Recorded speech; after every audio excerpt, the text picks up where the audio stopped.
It was an extraordinarily moving memorial. I want to thank everyone who was a part of it because it really spoke to the love we have for those we've lost, what they meant to us, what they still mean to us, and the strength of our families, but the fact that our families need our love and support too. It was a chance to really focus on them, focus on those who are carrying on. And it was also a beautiful tribute to this city, to the goodness of the people of the city, the compassion, the way people were there for each other throughout the COVID crisis last year. So thank you. Thank you to everyone who was a part of it. Thank you to the family members who sent photos of your loved ones in that were projected onto the Brooklyn Bridge. It was absolutely extraordinary. I've seen many great things in this city, but this was a particularly moving moment to see one of our great iconic places in this city filled with the faces of beloved New Yorkers. It was very, very powerful. And we think about those we've lost and we carry on. We think about those we've lost and we're inspired by them. We have a lot of pain. I talked about that last night. We have a lot of pain, but we also have a lot of joy because we knew them and what they gave us matters so much. But let me now talk about strength and resiliency and the stories of people who somehow survived. In this case, I'm going to talk about our efforts to vaccinate people, but it connects to one of the most horrifying moments in the history of humanity, the Holocaust. Yesterday, I was in Brooklyn, in Borough Park, and I saw an incredible effort to vaccinate Holocaust survivors, an extraordinary community effort to reach people in need, to help them, to reach folks who had been through so much and now needed help at this moment in their lives. And the person you see on your screen, Celia Jenkwitz, I have to tell you, I was just immediately moved, deeply moved, but also mesmerized by her story. This wonderful, beautiful woman filled with joy for the fact that she is alive, filled with appreciation for all the people who help her and take care of her, filled with faith, and there was a sparkle in her eyes. But let me tell you about Celia. She is 97 years old. And we had a wonderful conversation, and she was present and focused on every detail of what was happening around her at the age of 97. But she started talking about her life. And she talked about being confined in Auschwitz. She talked about literally encountering Dr. Joseph Mengele, one of the most horrifying figures of one of the worst moments in human history, and knowing every moment of every day she might not come out alive. But thank God she did. And she talked about the joy she felt when she was free. She talked about her determination to carry on. And imagine if after everything she had been through, it was COVID, that after all of her history, COVID had come to take her. But no, because of the great doctors and nurses and community members who said, we're going to reach Holocaust survivors, Celia got her vaccination yesterday. And this was an initiative of the city of New York to say, we're going to reach all Holocaust survivors, including those who are homebound. And I got to tell you, I came away from this meeting, this moment with Celia, just filled with hope and appreciation for human strength and resilience and faith. Just remarkable. And also a reminder that anyone who thinks history is behind us, it's not. We are still learning these painful lessons, and every moment we have to overcome. So thank you to everyone in Borough Park and everyone around the city who is vaccinating Celia and others who need this help so much. Now, speaking of vaccination, look, we continue to make progress. I'm always going to say the thing we need is supply, supply, supply. But we are making some progress for sure. The Biden administration every day is getting better at getting us supply, and we appreciate that. They are so focused on increasing supply rapidly. Also, the stimulus is going to make a huge impact in every part of our lives, but a lot of that stimulus money is supporting vaccination efforts. So to date, in New York City, from the beginning of our effort, there have been 2,827,346 vaccinations. That is more than the total population of Chicago. Extraordinary effort, and it's going to take off as soon as we get the supply we need. But one of the things we're going to focus on is the painstaking work, literally apartment by apartment, house by house, the work of reaching the homebound, those New Yorkers who cannot leave their home and need the vaccine, whether they are senior citizens or they are disabled, whatever the reason, we will reach them. Our goal is to reach everyone homebound who wants to be vaccinated by the end of April. And anyone who is ready to be vaccinated, please go to vax4nyc.nyc.gov. And there is a special section there for anyone who needs the homebound service. Again, this is for seniors, for folks with disabilities, anyone who needs it, we want to be there for. And I want you to hear from someone who has done so much to help people with disabilities, who has been a champion, an advocate, but has really worked the levers of government to do more and more to reach people, and he's helping us to put together this initiative so we can ensure that literally everyone who needs this service will get it. My pleasure to introduce our Commissioner for the Mayor's Office for People with Disabilities, Victor Khalisi. Thank you, Mr. Mayor. Appreciate your leadership through this difficult time. And I really want to put a special love to the people of New York City and everyone that has lost someone. I know how difficult it is during these times to be cooped up in your house and then see people pass away. It's definitely difficult. And I also want to thank the City of New York, the workers of the City of New York. We have done so much. We've had so many initiatives to make sure that we're taking care of the people of New York City. And I don't want to forget about the workers, the sanitation workers, people of media and entertainment, the Department of Citywide Administration and Services, Department of Transportation, Parks, and Department of Health, because we've done so much and we've been here from the beginning. And I want to thank the MTA workers for everything that they do to move everyone around so we can help everyone. And what have we been doing? The Mayor's Office of People with Disabilities has been here since the start of the pandemic. And we've heavily been involved in the city's COVID-19 response to ensure that equitable and inclusive response is for people with disabilities. We have connected our community partners with protective equipment. We have ensured that communication from the mayor have been captioned and include American Sign Language. We have also had our digital accessibility coordinator check all of the Department of Health's online content to ensure it is screen readable and accessible for people with disabilities. We've seen that this hasn't happened to any other places in the country, and we want to make sure that it happens here. And most importantly, we have kept in constant contact with the community to understand the issues that we may be overlooking.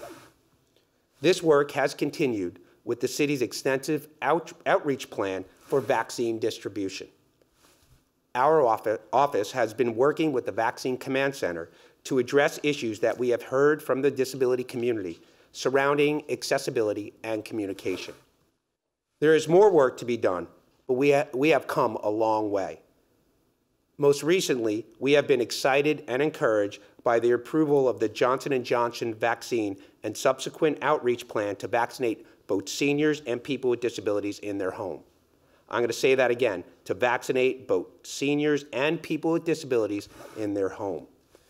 We have been messaging this information out throughout our network of disability advocates and community-based organizations. We are in the process of reaching out to our own list of individuals with disabilities unable to leave their home and getting them connected to this program. As I said, we have more work to do, but with increased access to vaccines, things are becoming more promising by the day. On the first Friday of every month at 1 p.m., my office has a virtual meeting with the disability community to share the latest information on the COVID-19 response. In addition, we open the floor to listen to community concerns and questions. I invite anyone from the disability community who is not part of these meetings already to join us. Registration is available on our website at nyc.gov/disability-coronavirus. Our next virtual meeting is Friday, April 2nd at 1 p.m. Once again, registration is available on our website at nyc.gov/disability-coronavirus.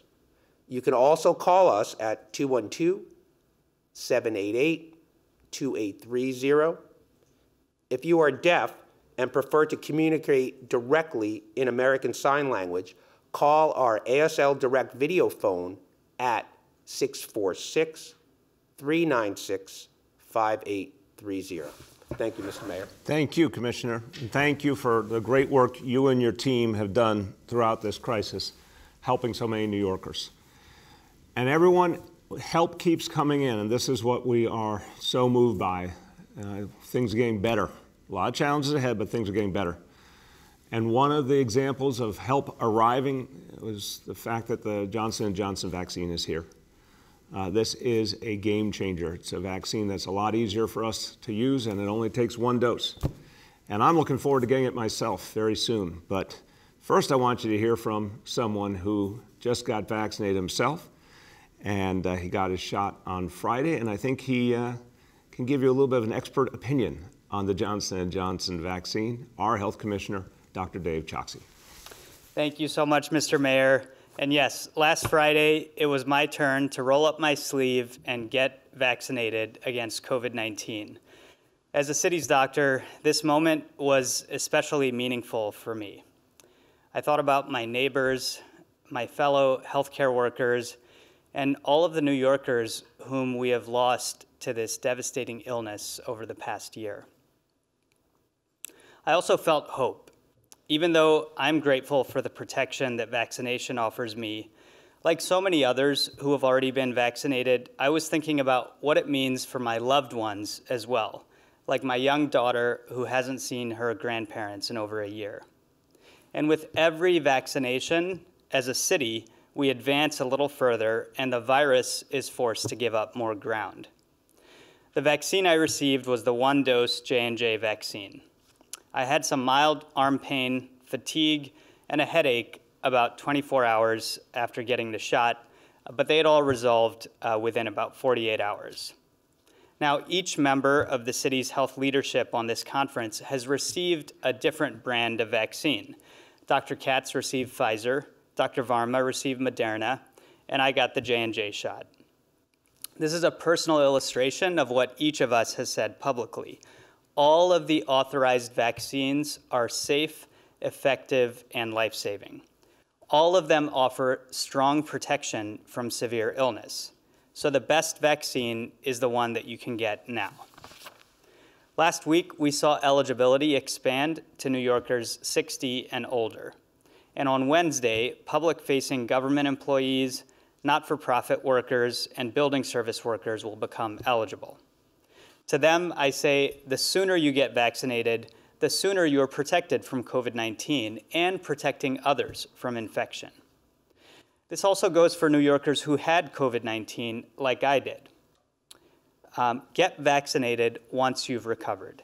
This is because we don't know precisely how long natural immunity lasts, and vaccination almost certainly offers additional protection. Finally, for those New Yorkers who have already been vaccinated, I have some doctor's orders for you as well. Please share your story about why you got vaccinated with your family members, your neighbors, and those in your temple, church, or synagogue.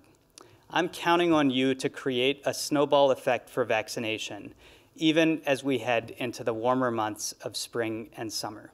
Thank you, sir. Thank you so much, Commissioner.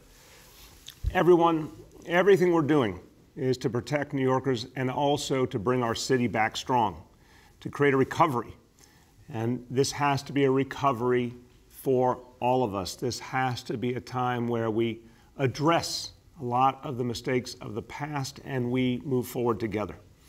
And recovery for all of us means not just bringing back jobs or getting people vaccinated. A recovery for all of us means creating safe communities, creating communities where everyone feels supported, everyone feels respected.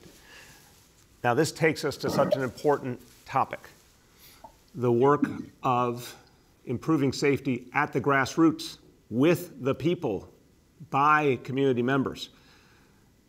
Policing matters, but the work of community members matters crucially, and it needs to be elevated and uplifted. It needs to be more a part of the solution. I had a long talk with our public advocate, Jumaane Williams, a week or two ago, and we talked about different ways of reimagining policing going forward.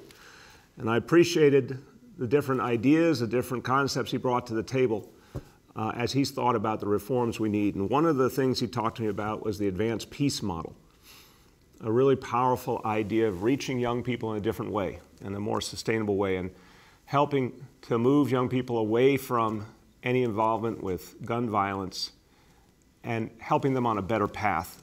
But it takes a deeper commitment to do that. So today I'm announcing that we're going to begin acting on this idea presented by the public advocate. We're going to implement a pilot program using the advanced peace model. And I'm very, very hopeful this will be something that has a profound impact, and we can prove its impact here and then expand it. I want you to hear from the public advocate about why this is so important and how this is going to work. And I welcome public advocate Jumaane Williams. Thank you so much. Can everyone hear me? Indeed. Thank you so much, Mr. Mayor, for that conversation and for many conversations, and for listening when we brought up ideas of how we can address gun violence, and for taking this model and actually putting some action behind it. Blasio demonstrated stark and tragic terms the intersection of public health and public safety.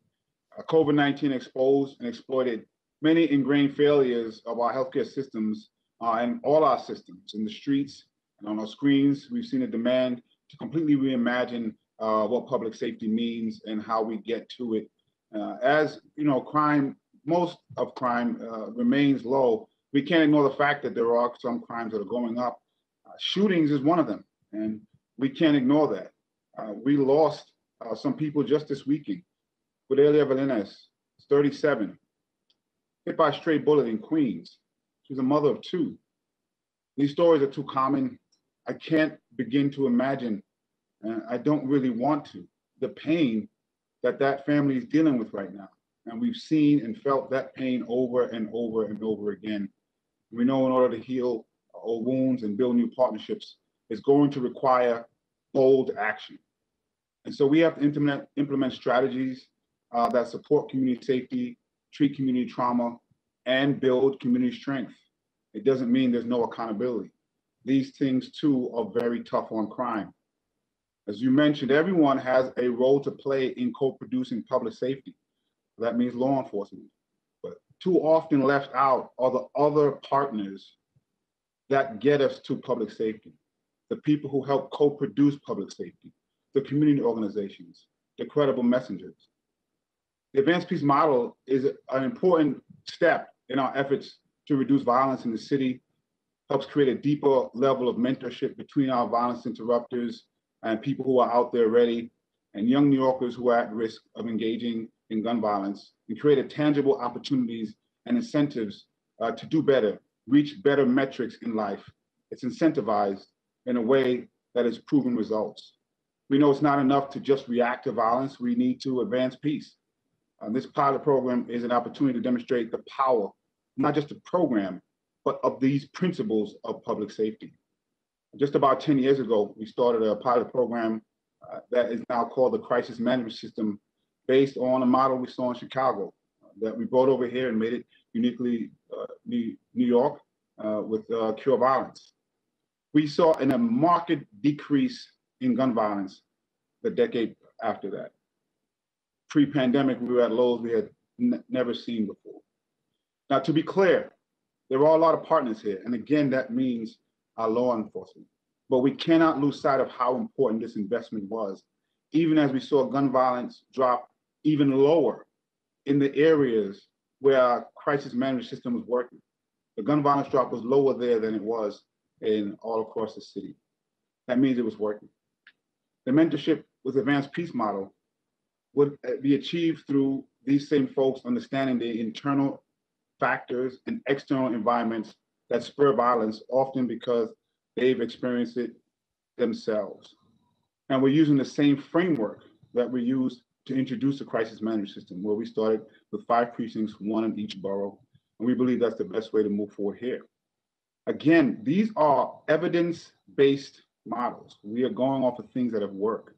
We've seen real life-saving results where it has been implemented in Sacramento, and this is pre-pandemic. It directly led to 27% reduction in gun violence in the program's catchment area over 2 years. Further facilitated high levels of service referrals, conflict mediations, and gun violence interruptions. Similarly, since the program's inception in Richmond, the city has seen a 60 to 82% reduction in gun-related deaths and injuries. I think with New York's existing infrastructure, we can push this even further. The program also created significant budget savings for Sacramento. When evaluating the number of gun violence incidents the program prevented, the study found that the program's $1.4 million expenditure over just 2 years, small amount, they saw a $25 million city savings. Investing in this program right now is only a moral obligation, it's a governing imperative. As I mentioned recently in our renewed deal for New York, the way through this crisis is investment, not austerity. I want to quickly take a moment to thank a few people who have been really crucial to developing this program. On my team, Nick Smith, Jalissa Santiago, Veronica Eves, Rama Issa Ibrahim, Darian X, Alex Leo.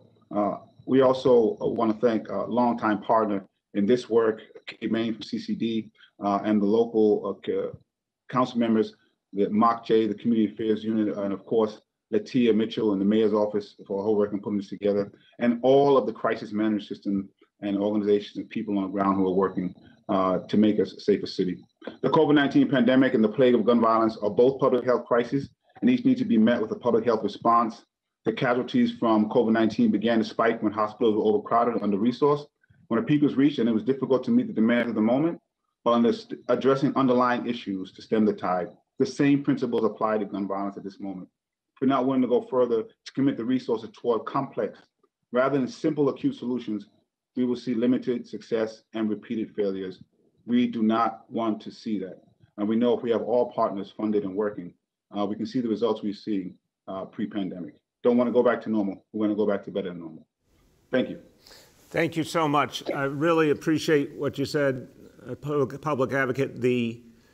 I agree with you. The way out of a crisis is through investment, not austerity. That's an absolute governing principle for me as well. And I thank you for advancing this point, because the advanced peace model, I think you're absolutely right. This has tremendous potential in this city, and we have to start it, and we have to start it aggressively. We'll be in the 5 precincts. And if it does follow the pattern, as the public advocate said, of the crisis management system and cure violence, you'll see this expand rapidly and have a huge impact. So I really want to give the public advocate credit for bringing this to the fore and working with his team and so many other stakeholders to get this model ready for New York City, and now we will implement it.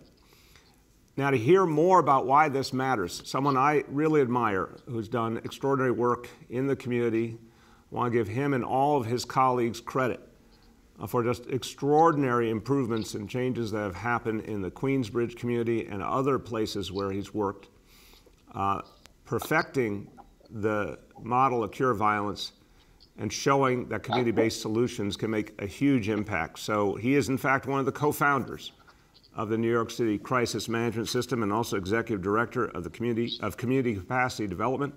My pleasure to introduce Kay Bain.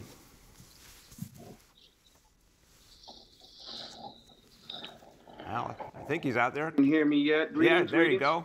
There you go. Mr. Mayor, good morning. Mr. Public Advocate, good morning. Thank you for this important announcement and the continuation of what you described as a deeper commitment.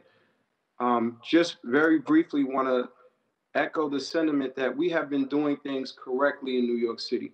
We have seen at a time when there's an uptick in shootings at 30% around the city, in the spaces where we've been able to delegate resources to community-led public safety, we've seen a reduction. And as the public advocate pointed out, this is a sign that we know how to address these issues. I want to just highlight the fact that the leadership around New York City, the Black and brown boots on the ground that I've had the opportunity to speak with about advanced peace, they're excited, they're enthusiastic about this approach, because in our human justice work, we really thrive on bringing in best practices, on working at the root causes of the situations and the realities that we've seen in disinvested in communities and marginalized communities. So I see this as an opportunity for us to take it in, and as the public advocate said, see how New York can best mobilize around these great practices where we've seen unprecedented results in the West Coast. This is going to require a couple things, as we know. One, accountability, clear, consistent communication from the mayor's office and the public advocate's office. It's also going to require that, in addition to that dialogue and ongoing communication, that the resources that we receive are expedited, are moved in ways that actually directly impact and assist us in championing this transformative work. I know that we are all committed to do that and see those things happen, and that's why we're here. But as always, we are here to hold the public advocate, the people's public advocate, Mr. Jumaane D. Williams, accountable, and also the mayor of New York City to the needs of those most vulnerable in New York City. I believe we're on to something extremely important and exciting here. And I look forward to CCD at the helm, making sure that this happens correctly throughout New York City. Thank you very much for the time and the investment in our community. Thank you so much. And again, Kay Bain and I have worked closely together, and he's been one of the people that's shown me the power of all these models, and I appreciate that deeply. We are seeing community-based solutions like we've never seen before in this city, but we have to invest in them. And so this investment in the advanced peace model, I think, is going to be a big difference maker, and it's a beginning of something I predict will become much bigger and will help save a lot of lives in this city. I want to talk to you about another part of what a recovery for all of us looks like, and it is understanding our past so that we can live a better future. Taking full account of our past, seeing the truth that we still live with, what we've received from our past, allows us to move forward. And that includes looking at painful realities. It also includes looking at the times when people did the right thing, when people stood up and took chances and did something to change the world. In this case, I'm talking about a part of New York City history that doesn't get enough attention. Our crucial role as a city in the abolitionist movement. The city has a painful, sad role in the history of slavery, but it also has a very powerful and good role in the history of the abolitionist movement. But that history hasn't been told enough, and it needs to be preserved, and action needs to be taken. So today we have a major announcement on that front, and I'm going to turn to someone who has been passionately working to make sure that this day would come. And for her, it has been a labor of love, and she happens to be my partner in all things, the First Lady of the City of New York, Chirlane McCray. Thank you, Bill, and good morning, everyone. It's a wonderful thing to start a Monday morning with good news. This is a great day for our city, and it's a great day for Black history. Today, I can announce that the city has officially purchased 27 Duffield Street in Brooklyn, which means it will be protected and celebrated for a very long time to come. A few weeks ago, talked about what this home means to our city's history. It's a place where abolitionists risked their livelihoods and lives so that African people who were enslaved could travel safely to freedom. And we told the story of Mama Joy, the brave owner who not only protected this property, but spread the word about the importance of what had taken place there. And we said it was time for all of us to learn about and understand the full history of the Underground Railroad and those who fought against the institution of slavery in New York City. The purchase of 227 Duffield Street is a first step toward making that happen. And I just want to wish everyone who worked on this a big congratulations. It is a big step forward. And back to you, Bill. Thank you so much, Chirlane. I know you and I talked about this a lot. that this was a priceless opportunity to protect history and start a re-examination of both the problems, the bad things, but also the good things, also the things that should give us inspiration for the future. So 227 Duffield now will be protected, preserved, and we're going to do something very special there to show people the history and help everyone, new generations, to feel it and understand it. All right, everyone, let's conclude with our indicators. And today's indicators are, number one, daily number of people admitted to New York City hospitals for suspected COVID-19. Now, today we have some interesting numbers. And again, every day is subject to some variations that may be indicative or may not, but it's notable. We have, for the first time in a long time, a number well below our threshold, 154 patients. Confirmed positivity level of 60.59%, hospitalization rate 3.68 per 100,000. Number two, new reported cases on a 7-day average. Today's report, 3,123 cases. And number three, percentage of people testing citywide positive for COVID-19. Today's report on a 7-day rolling average, 6.16%. I'm going to do a few words in Spanish, going back to the earlier topic of vaccinations for homebound New Yorkers. Nuestra ciudad tiene el objetivo de vacunar a todos. Y si no pueden venir a vacunarse, iremos a ellos. Hoy comenzamos nuestro programa de vacuna para los que están confinados en casa. Y no vamos a parar hasta llegar a todos. Vacunar a los más necesitados es fundamental para recuperar una ciudad para todos. With that, we'll turn to our colleagues in the media, and please let me know the name and outlet of each journalist. Hi, we'll now begin our Q&A. With us today is Health Commissioner Choksi, MOPD Commissioner Khalisi, DIFTA Commissioner Lorraine Cortez-Vasquez, FDNY Commissioner Dan Nigro, and Senior Advisor Dr. Jay Varma, and First Lady McRae. With that, we'll go to Marcia from WCBS. Good morning, Mr. Mayor. How are you doing on this bright Monday morning? I like your positive, sunny optimism, Marcia. I'm doing well. How about you? I'm okay. You know, the sun, it's nice. It's a great day. So my question to you is this.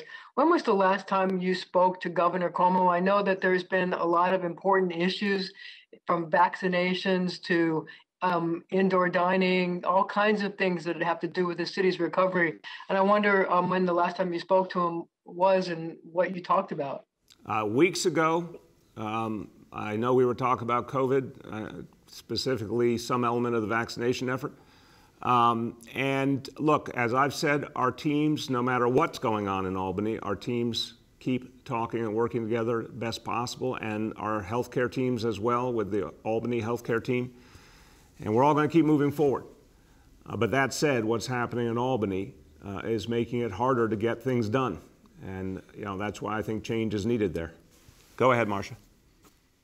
Well, I guess the big concern now is that the budget is 2 weeks away. And are you at all worried about the role the governor will be able to play in terms of making, negotiating with the legislature? I think the legislature is going to be the lead in this process. I think the governor's in crisis, and his crisis has become a distraction to the whole state. But thank God the legislature is strong and moving forward, and I have a lot of faith in Speaker Hasty and Majority Leader Stewart Cousins to get the job done. Next is Juan Manuel from New York One. Good morning, Mr. Mayor. How are you? Good, Juan Manuel. How are you doing today? Very good, thank you. Mr. Mayor, now that President Biden, when asked about whether Governor Cuomo should resign, has said we should wait for the investigation, given the governor some breathing room, and now that it's been reported that the person in charge of the vaccination effort in the state is calling county officials gauging support for Governor Cuomo, do you think that what you've said about the governor in the last few days could end up harming New York City and its vaccination efforts? Do you fear any sort of retaliation? Juan Manuel, what we've heard is about the governor and his team trying to link vaccine supply to political support. That is the definition of corruption. It is disgusting. It is dangerous. There are lives on the line, and it cannot be tolerated. There needs to be now a full investigation of that, on top of the investigation of the nursing home scandal, the investigation of the sexual harassment and molestation. There needs to be an investigation of what happened with the Tappan Zee Bridge, but now on top of it, there needs to be an investigation of why a senior official in the governor's office clearly tried to link vaccine supply to political support. And I'll tell you something, he better not call me, because I'll tell him what he can do with that.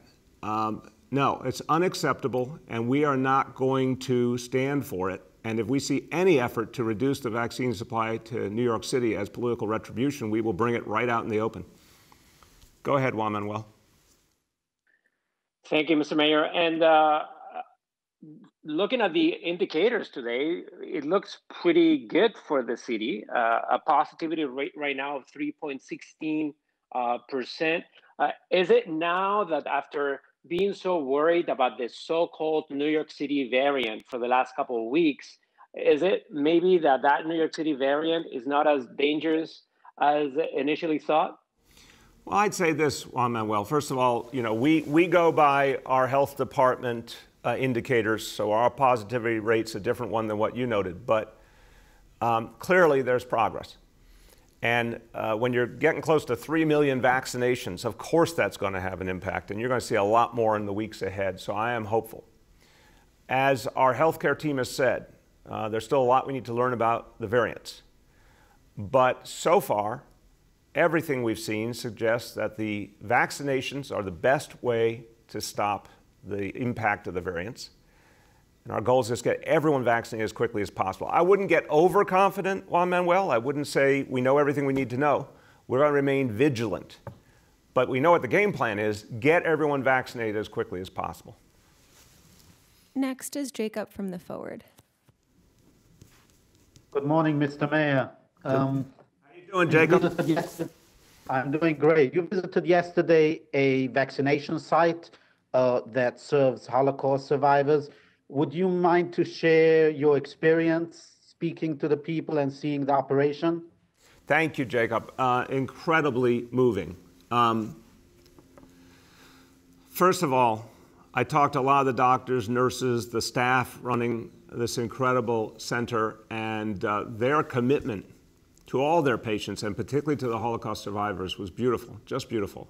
Just incredible sense of, they understood exactly how important it was to reach people, and particularly to be part of healing. Because what Holocaust survivors went through, one of the worst episodes in human history, and their survival is one of the signs of hope for humanity. And every time I've talked to a Holocaust survivor, I come away sobered and saddened, but also somehow inspired, because every single one I've talked to has a story of faith and perseverance, and they're still here. And the people who oppressed them are gone, and history has renounced them. So it was very moving, particularly with Celia Jenkwitz. I mean, there's just light in her eyes. 97 years old, lived through Auschwitz, confronted Dr. Mengele. I mean, I couldn't believe what I was hearing, except I knew it was true.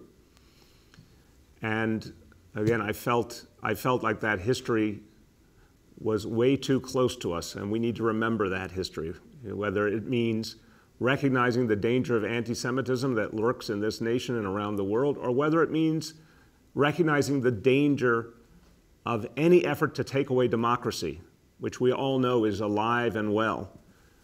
I put everything in perspective, but thank God she's alive, and thank God she's vaccinated, and now she'll be safe. Go ahead, Jacob. So we are marking now the anniversary to the outbreak. You on television said that Governor Cuomo was a little late to issue certain guidelines on lockdown. Looking back, I know we are probably chewing the same gum, but looking back, do you have some reflections on how you responded earlier to the outbreak, especially responding to the outbreak in the Brooklyn Orthodox community? Jacob, look, I'll just say there's so much to think about, particularly the people we lost. So much that could have been different had we had the testing we needed, had we had a federal government providing leadership. But I'm very pained by that moment where I saw the evidence and I heard from people, including people from outside New York City and outside the government, really pointed out the power of shelter in place. And when I called for it, the governor would not even listen. He wouldn't even consider it. I mean, he literally called it imprisoning New Yorkers. It was a horrible moment and an example of the arbitrariness of this governor that has had horrible consequence for everyday New Yorkers. But then later, as you said, we had the real challenges in Brooklyn and Queens. I look back on that and I really appreciate that even though there were a lot of tough conversations and a lot that people had to do to find common ground, we did find common ground. And community leaders in Brooklyn and Queens really stepped forward, made sure people were getting tested, really emphasized mask wearing, and it made a huge impact. And it's an example of, in the end, the way to attack COVID and to address so many other problems is with the community, is listening and engaging the community. And I think that was a good moment, ultimately. Next, we'll go to Kayla from Fox 5. Hey, Mr. Mayor, can you hear me? Yes, how are you? I'm well. How are you? Good, good. All right. So I'm asking about Governor Cuomo, like most people. I know you've called for his resignation a few times now. Among the reasons you say he needs to resign is so that local control can be restored. But even if the lieutenant governor does step in, my understanding is the decision you would want to have control over, or the decisions, I should say, would still be up to the state unless Hochul hands those powers over to you. Am I right about that? And if so, what makes you think she'll do that?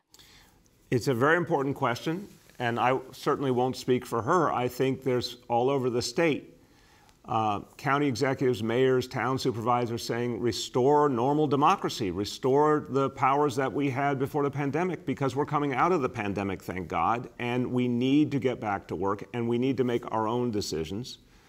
The state has consistently stood in the way of the actions we would take. I use that example of shelter in place. It would have happened almost a full week earlier if we had the power to do it here. The executive authority, the emergency authority that the governor has should be revoked. And I do think, look, anyone who understands the state and listens to leaders and listens to people around the state will understand this. And the lieutenant governor, I'm hoping, is someone who would listen in that fashion and would make that change so we can protect our people better. Go ahead, Kayla. All right. And to that point, I know you've mentioned that local control would give the city the freedom to vaccinate, but are there any other measures the governor is taking that you don't agree with? So, for example, indoor dining resuming at a 50% capacity this Friday, catering halls resuming at a 50% capacity today. If you had local control today, are those measures you'd walk back? Kayla, look, I don't want to do a theoretical on things that the state controls, but what I can tell you for sure is we would be watching each of those very carefully and focusing on the data and the science. And if anything changed, we would move aggressively to make an adjustment. Right now, I don't have that power. Let's say we find a problem in one of these new decisions that the governor made. Let's say we see it doing, having an impact that we think is endangering New Yorkers. I can talk about it, I can scream about it, but I can't change it per se. That's why we need local control, so that we can make those decisions and then adjust as it goes along. Also, fair share of vaccine. We're not getting our fair share. We're vaccinating New York City residents, suburban residents, people from New Jersey, people from Connecticut. I want to vaccinate everyone we can vaccinate, but give us a greater supply and a greater proportion of supply given all the people that we are covering. Right now, we don't have the power to achieve that. So I think this structure isn't working the way the state's handling it. And then on top of it, to hear that they may be trading political favors in exchange for vaccine, I mean, that's disgusting. This is another reason why we need local control. Next is Nolan from The Post. Hey, good morning, everybody. Hey, Nolan, how you doing? I'm doing okay. Larry Schwartz seems to need a roommate, and I'm thinking of volunteering myself. I was was curious. So you said Larry Schwartz hasn't given you a phone call. Do you think the Larry Schwartz phone calls should warrant beyond sort of a state investigation, a federal probe, as the vaccination program is a federal effort? It's a good question, Nolan. I think it all deserves a very thorough investigation, state, federal, either both, but it deserves investigation immediately, because the idea that this is how we save lives, and it must be handled not with politics, not for political gain, but to actually help people and to do it fairly. That's what's at stake here. And I'm very worried about the corruption we're hearing about here.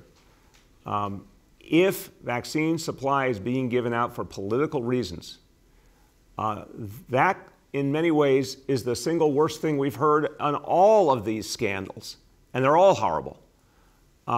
Because it literally means some people may not get the help they need and may not live as a result.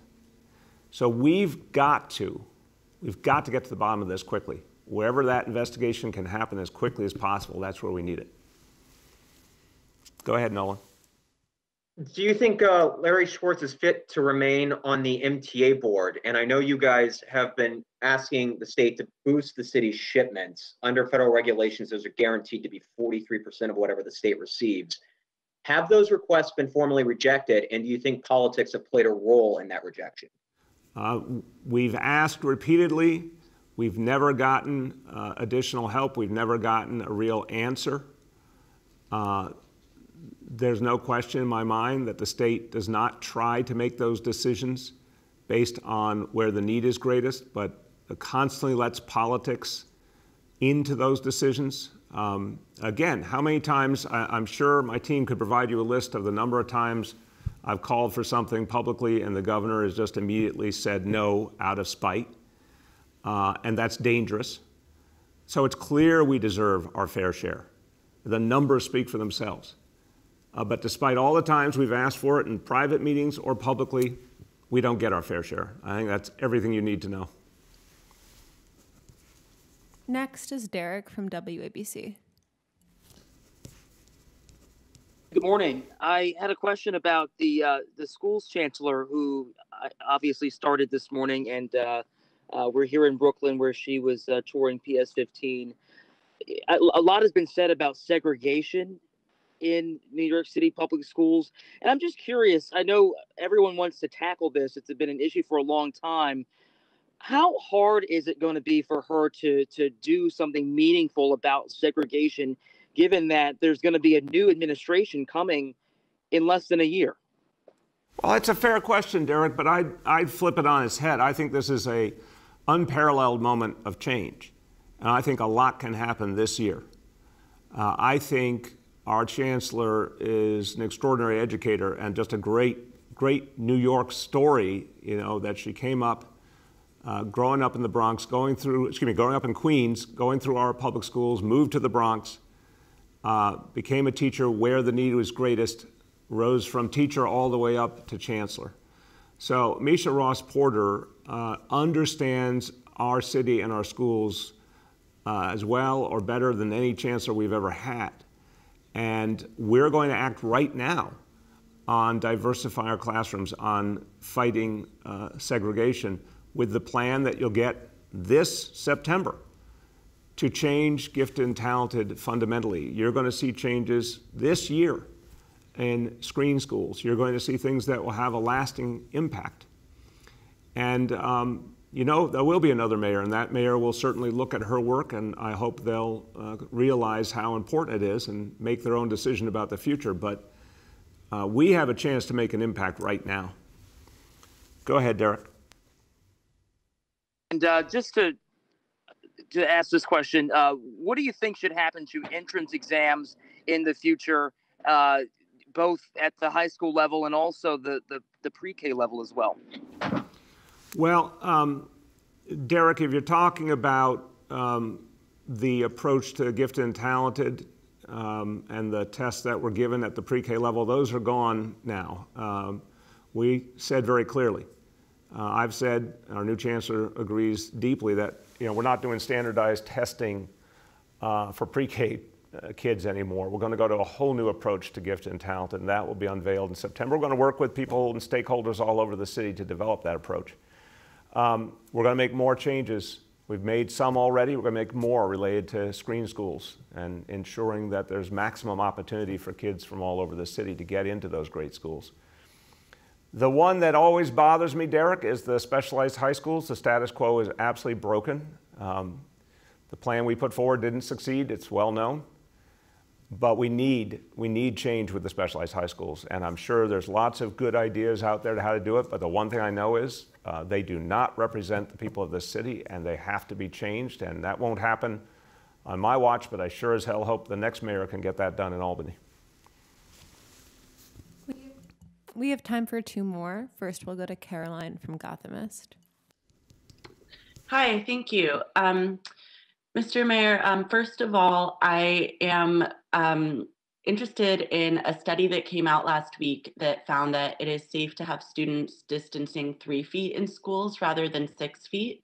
And I'm wondering if this is something the city is taking into consideration and if this could allow all students to return to school 5 days a week.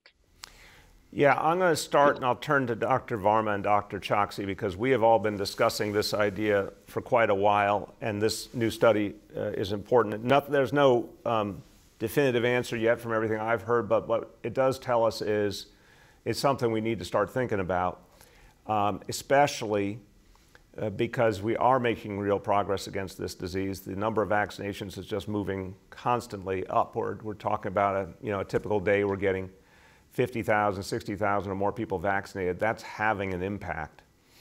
We're watching the variants closely, but I gotta tell you, the overall trajectory looks very good right now. So people have asked me, would we consider an opt-in? We are certainly gonna consider one, but we need to see the healthcare situation really get stronger to get to that point. But obviously then that will beg the question of distancing as well.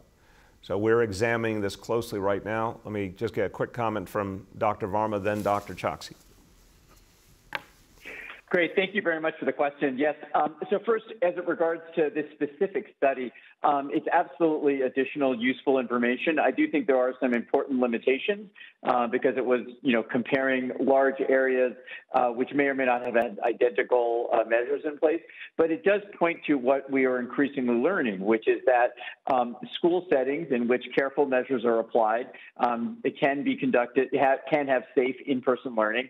And we also know that children, particularly young children, are less likely to be the source of outbreaks than older adults. So we are eagerly awaiting further analysis of this. We've been in regular communication, for example, with CDC, which is doing a number of studies, particularly in laboratory settings, to try to define this. And once the evidence becomes stronger, we do hope to look at ways that we can make in-person learning more available and more like the way it has been in the past. Thank you. Dr. Choksi.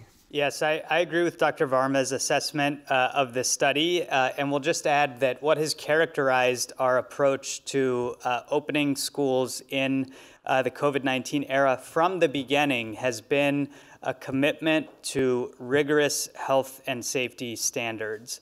And the mayor has charged us to continue doing that, and so we interpret any new evidence in that context. One additional factor that will make a difference in the coming weeks and months is vaccination, particularly because we know that it will curb spread further within adults who are in the school setting. So we'll take all of those factors into consideration, but always with the focus on the health and safety of students, which importantly also has to take into account the health benefits of in-person schooling. So those are the things that we'll be looking at to evaluate the evidence in the coming weeks. Thank you. Go ahead, Caroline. Thank you. Yeah, because I've heard a lot of, frustration. I think we've heard a lot of frustration from people about schools, opening and closing. And I think there's some hope maybe resulting from that study. But I have another question about the fact that so many more New Yorkers will become eligible for the vaccine this week. I heard, the figure is 80% of New Yorkers statewide will be eligible after this new phase. So I'm wondering, does the city have the vaccine supply and staff in place and other things it needs to meet that demand? Yeah, let me first of all say, okay, before this most recent one, it was already over 5 million New York City residents who were eligible, 76% of our adult population. I have to get the latest count with this additional categories. But clearly we can say now, vast majority of New York City adults are now eligible, and I agree with President Biden entirely. May 1st, everyone becomes eligible. I think that's a great plan. Do we have the vaccine centers? Yes. Do we have the space and even more space available as needed? Yes. Do we have the staffing? Yes. And we're adding 2,000 more members of our Vaccine for All Corps. What are we missing is one thing and one thing only: supply. Right this minute, this week, we will be, give or take, 200,000 doses below the supply level that we could provide to the people of this city. If we had 200,000 more doses dropped on us this week, we could use them all. So Caroline, we have the capacity. We've had the capacity now for many weeks. It's just about supply. And if that gets worked out, both with greater supply coming from the manufacturers and the federal government and getting our fair share from the state, we can just really, really move forward intensely because we're ready. Go ahead. For our last question, we'll go to Alexa from News 12. Mr. Mayor, how are you today? I'm doing well, Alexa. How you been? I'm good, thank you. So another question on vaccines for you. The 24-hour pilot program at the mass vaccination sites has stopped. Can you tell us if it was successful when it was running and if it just stopped because of supply? Well, I'll turn to Dr. Choksi, but I'll say, look, we have a couple of different things we need to achieve simultaneously. We've got to get the vaccines out into all communities, particularly the communities hardest hit by COVID. We've got to fight disparity. We've got to have the most grassroots effort possible. So the more local centers you can have, particularly in trusted neighborhood institutions, the better off you are. But the bottom line is the supply problem. If we had supply, we would be running, I think, a number of places 24/7 because there was clearly a lot of demand. So I'd say it worked, but it only works if you have a huge amount of supply. To me, this goes back to the central problem. I also think the biggest sites, the ones that the state put together, with Javits Center and Aqueduct, the problem we found there was that those sites were not reaching enough New York City residents, and they were not helping us fight disparity. So this is, again, why where we have 24-hour sites that are in the right places, it really makes a difference. Dr. Choksi? Thank you, Mr. Mayor. And first, I'll just start by clarifying that the city sites that are running 24/7, those will continue running on that 24/7 schedule. My understanding is that the Javits Center, which is run by the state, may be reducing its schedule to not be operating 24 hours a day. But what we have found is that, as the mayor was saying, it's so important for us to have reach of our vaccination campaign, both in terms of space, getting into the neighborhoods and the communities through the trusted institutions where people get their health care, but also in terms of time. We know that particularly for essential workers, having hours early in the morning, late in the day, and overnight, those are critically important as well to ensure that people are able to access vaccination in a way that is convenient for them. Go ahead, Alexa. We're saying the Javits Center is going to take away some of its overnights, but what about Yankee Stadium? Is it also going to have less appointments? What about, say again, where? Yankee Stadium, because that's like in the Bronx, which was a hard-hit community because of COVID. Now, again, what the state is doing is its own thing, and again, you won't be surprised if I can't comment for the state of New York. They make their own decisions. I often don't agree.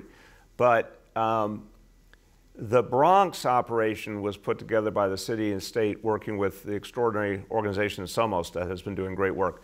And that's a place I think absolutely a 24-hour approach works in, exactly for what you said. The Bronx is a place hit so hard by COVID.